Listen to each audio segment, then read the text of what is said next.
This is really important because this means that streaming video, live events, aren't something that only happens in a web browser. They're something that you can embed into your product just by building in QuickTime support today with no additional changes.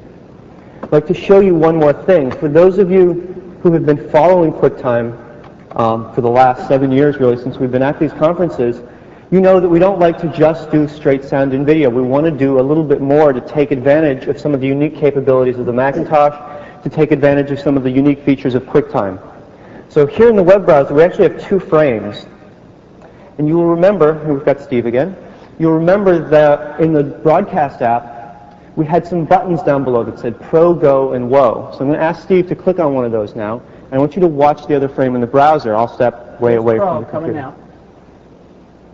So Steve can actually control my computer remotely and make something display in the browser as he's making a presentation.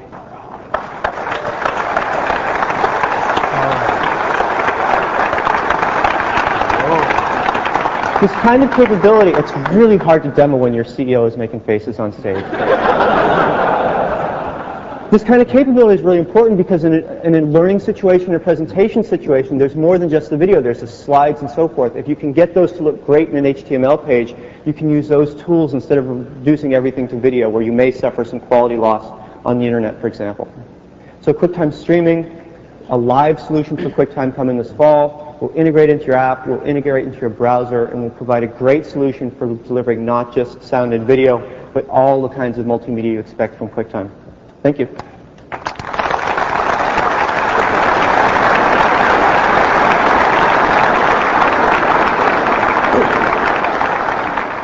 Thank you, Peter. Doesn't that stuff look hot? Okay. Next is Java. We want to do 3 things with Java. The first one we want to do is unify the JVM.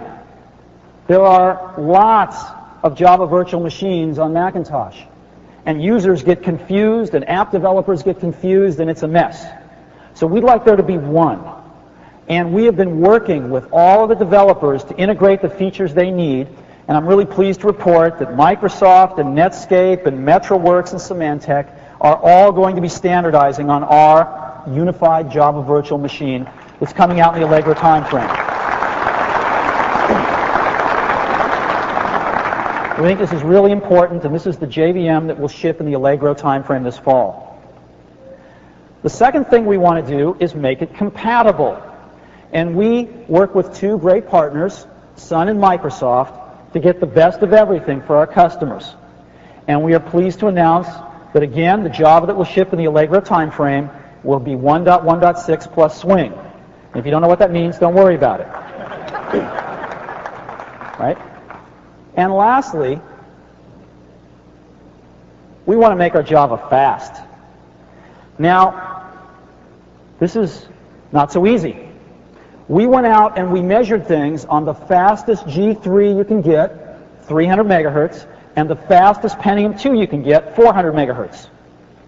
And here's what we found. When we shipped 8.0 a year ago, basically, a little less than a year ago, 272 caffeine marks. Not so good.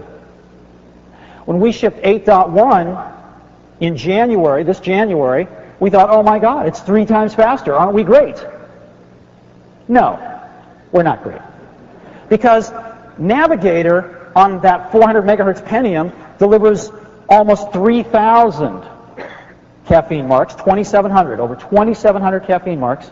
And Internet Explorer running on that 400 megahertz Pentium delivers almost 3,900 caffeine marks. So, no, we're not so great. And we got to stop measuring ourselves relative to ourselves, which we've done. And we've been working our tails off for several months now.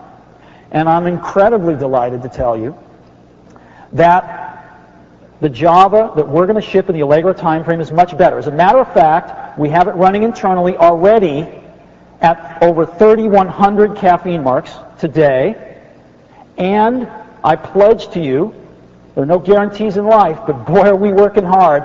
We are going to pick up that extra 791 caffeine marks before we ship this in the Allegro timeframe.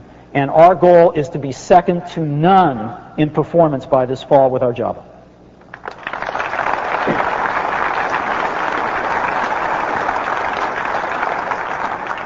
And we think this is pretty important. And now, Mac OS.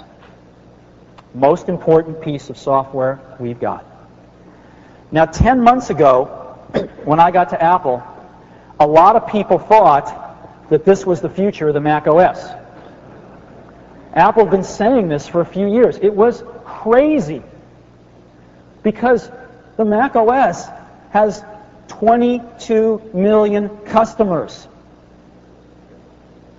About double that number of users.